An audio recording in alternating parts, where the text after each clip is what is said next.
आषाढी एकादशीच्या निमित्ताने अकोट येथील kids planet school and junior कॉलेजच्या वतीने सुमारे 500 विद्यार्थ्यांची भव्य दिंडी काढण्यात आली।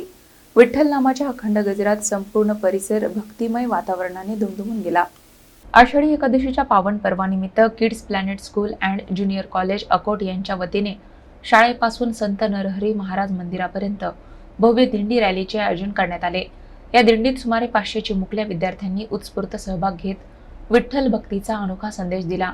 विद्यार्थ्यांनी भगवान विठ्ठल, माता रुक्मिणी आणि वारकरी संप्रदायाची पारंपरिक वेशभूषा परिधान करून सर्वांचे लक्ष वेधून घेतले। हातात भगवे ध्वज आणि पताका घेऊन विठ्ठल विठ्ठल जय हरी विठ्ठल या अखंड नामघोषात दिंडी मार्गक्रमण करत होती। नागरिकांनीही या संस्कारमय उपक्रमाचे उत्स्फूर्त स्वागत केले। संत नरहरी महाराज मंदिरात पोहोचल्यानंतर श्री विठ्ठल रुक्मिणीची सामूहिक आरती करण्यात आली। त्यानंतर विद्यार्थ्यांनी भक्तिमय नृत्य सादर करून उपस्थितांची मने जिंकली। यावेळी शाळेचे अध्यक्ष, प्राचार्य, प्राध्यापक, शिक्षक, शिक्षकेतर कर्मचारी आणि मोठ्या संख्येने पालक उपस्थित होते। भारतीय संस्कृती आणि वारकरी परंपरेची ओळख नव्या पिढीपर्यंत पोहोचविणारा हा उपक्रम विशेष आकर्षण ठरला।